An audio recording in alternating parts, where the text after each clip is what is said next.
The sound shatters the stillness. Not a scream of pain, but something primal, ripped from deep inside.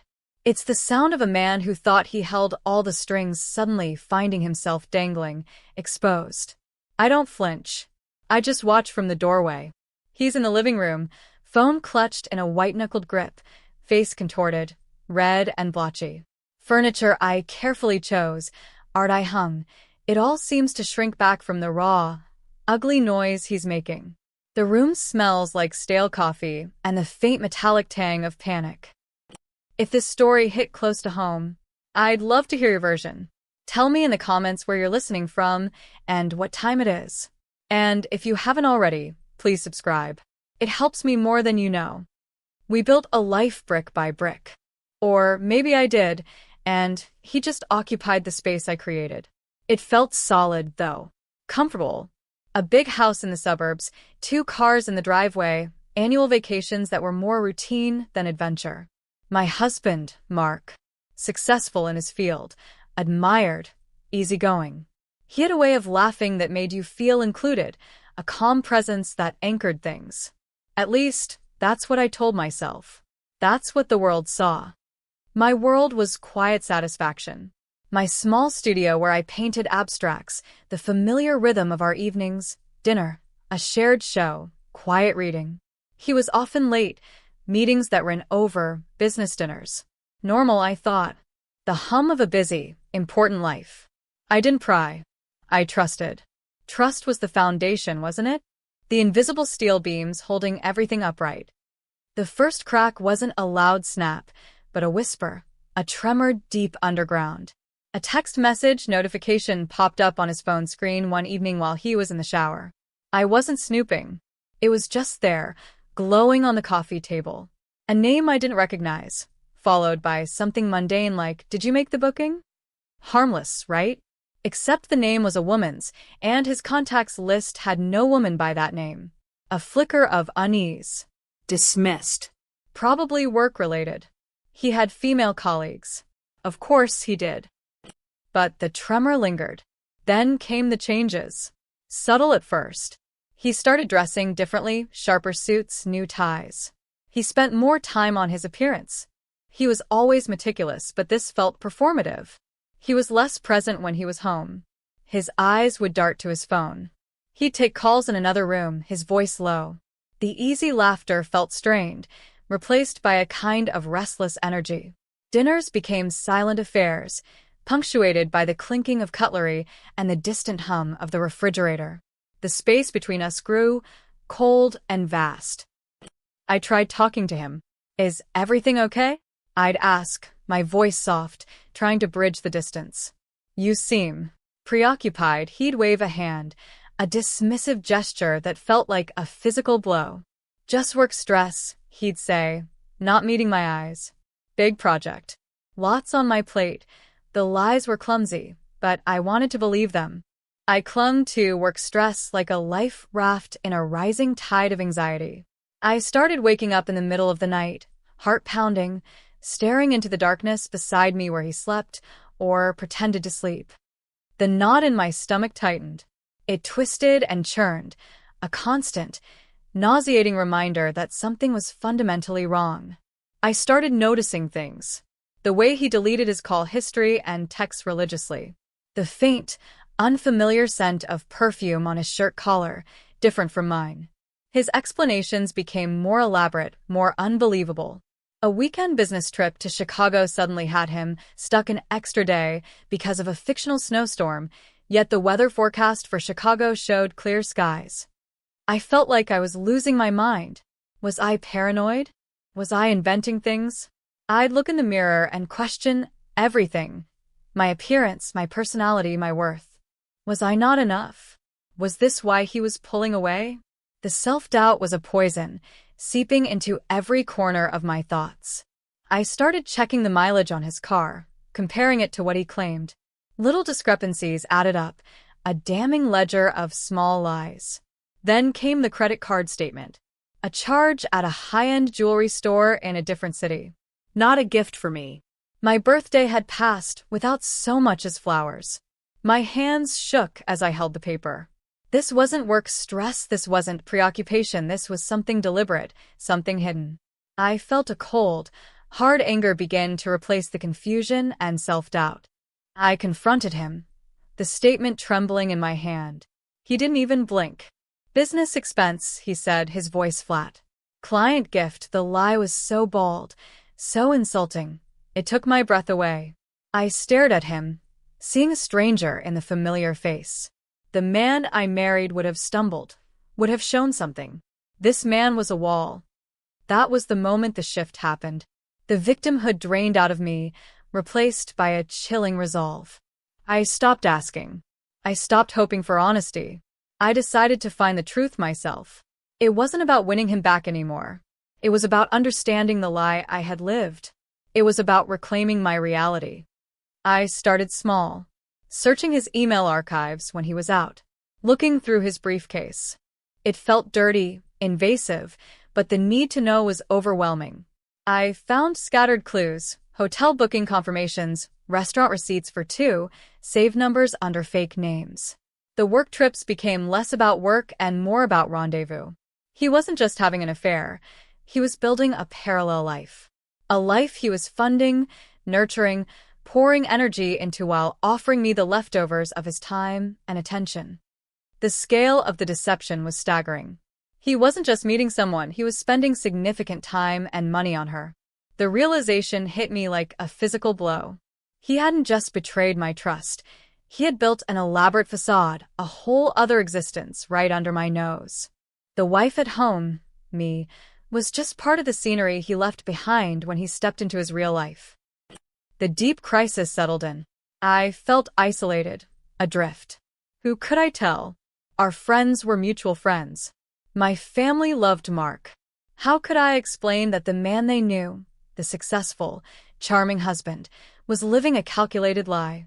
The house, the life we built, it all felt tainted. Every object, every shared memory, felt like a prop in his performance. I started withdrawing.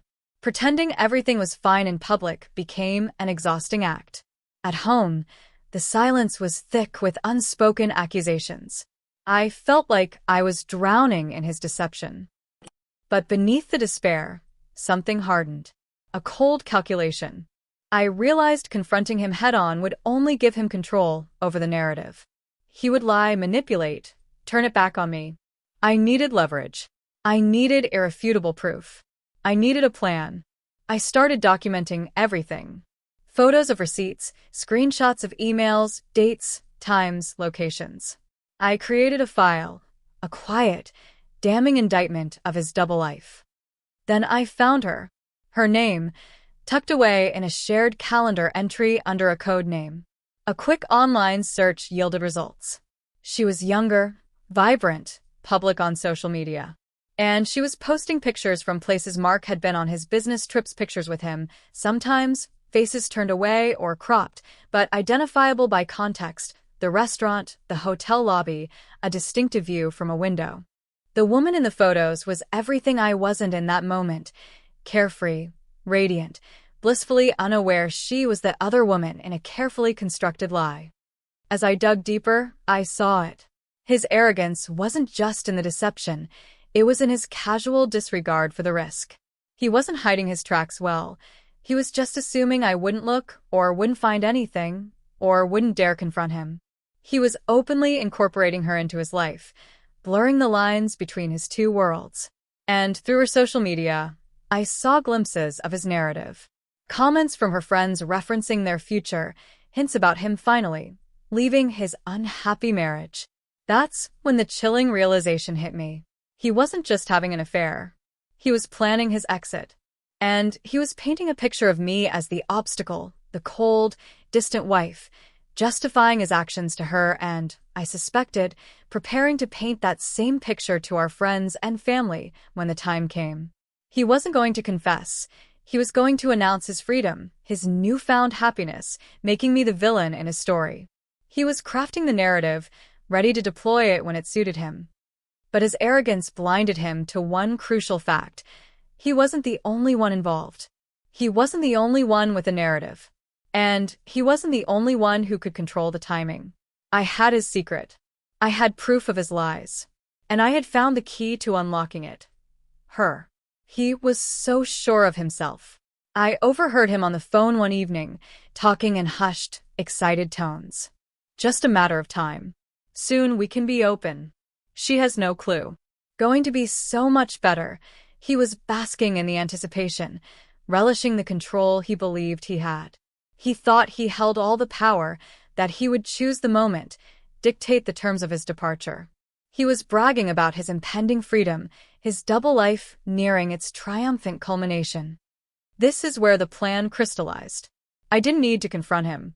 I didn't need to beg or plead or expose him myself and face his counter-narrative. I needed to let him trip over his own ego. I had her social media. I had seen her posts, her friends, her excitement about their future.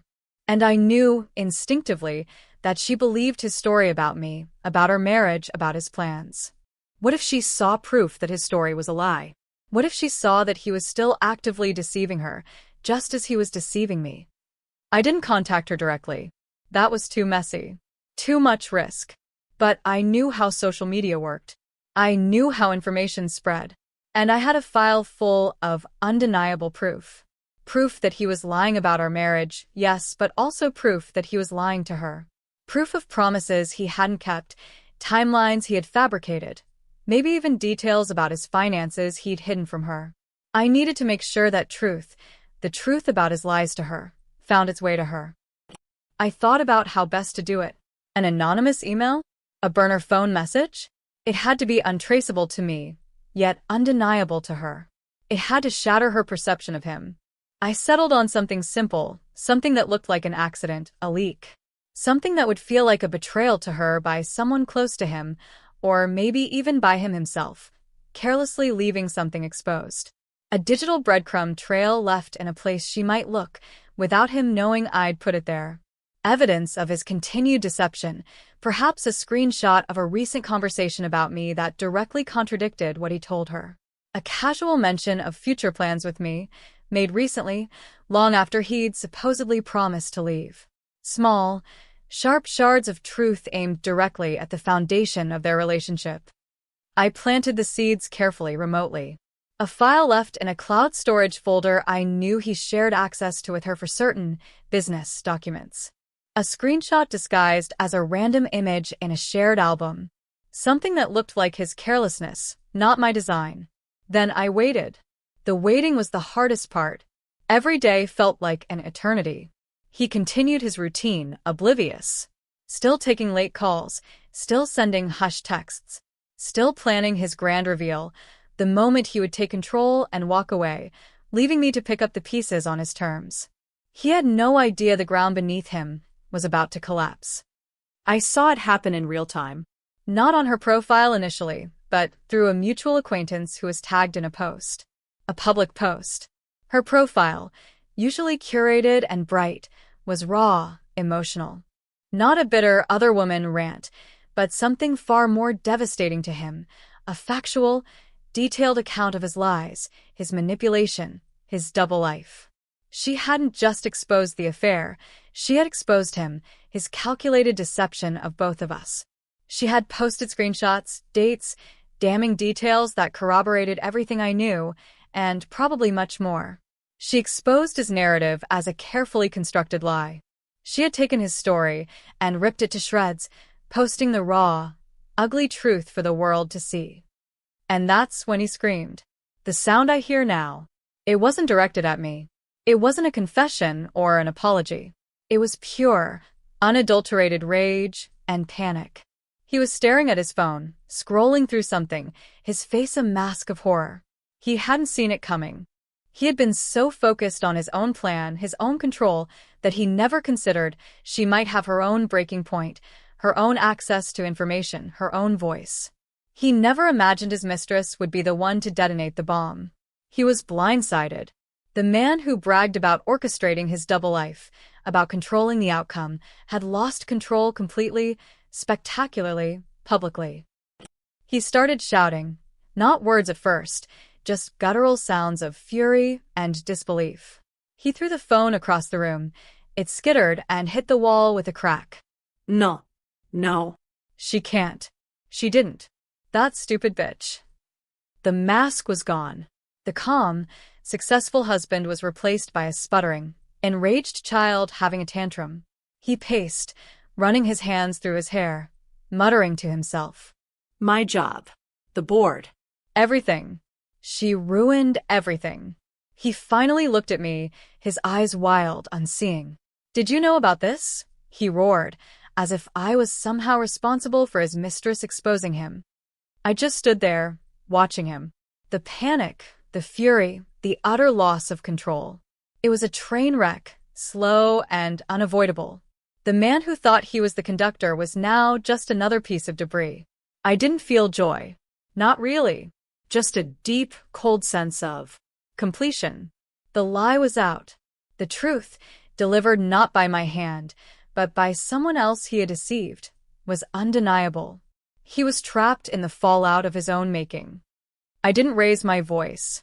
My voice was calm, steady, alien even to my own ears. I knew, I said. Just those 2 words. I knew. He stared at me, comprehension slowly dawning in his panicked eyes. Not just that I knew about the affair, but that I had known, perhaps, about this. About the potential for this. About his plans. About his arrogance. The color drained from his face. The screaming stopped. He just stood there, trembling, looking from the shattered phone to my impassive face.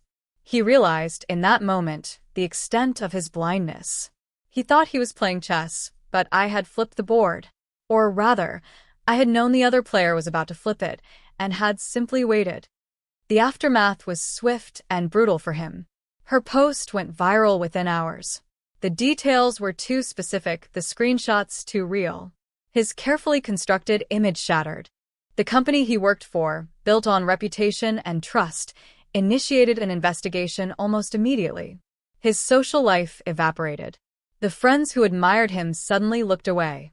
The narrative he wanted to control, the one where he was the hero leaving an unhappy marriage for true love, was replaced by the truth.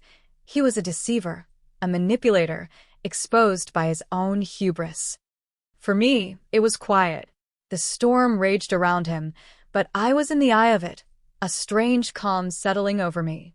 There were legal proceedings, of course. But with his reputation in tatters and the evidence of his deceptions so public, his leverage evaporated. The divorce was clean, swift. I got the house, a fair settlement. More importantly, I got my life back. The process was emotionally draining, of course. There was grief for the marriage I thought I had, mourning for the man I thought I knew. But there was also immense relief. The knot in my stomach slowly loosened. The fear and self-doubt receded. I started painting again, pouring the complex mix of betrayal, pain, and quiet triumph onto canvas. I see him sometimes from a distance. He looks smaller, hunched. The easy confidence is gone. He tried to rebuild, but the public exposure left a scar. He learned the hard way that the people you deceive can become the instruments of your downfall, especially when your ego convinces you they are merely pawns. I walk through the rooms of my house now. They feel different, lighter. They are no longer stages for someone else's performance. They are just rooms, filled with my art, my books, my quiet peace. The silence isn't thick with lies anymore. It's just silence, full of possibility. The betrayal hurt, yes, but his public implosion, while not my direct doing, was a stark, satisfying vindication. I didn't have to fight him. I didn't have to claw my way out from under his lies. He drowned in them, and his own arrogance handed the life preserver to someone else who used it to expose him completely. My win wasn't just freedom, it was reclaiming my dignity without having to wrestle him for it. It was watching the architecture of his deception crumble under the weight of its own rotten core. If this story hit close to home, I'd love to hear your version. Drop a comment with where you're listening from and what time it is. Subscribing helps bring more of these to life. Thanks for being here.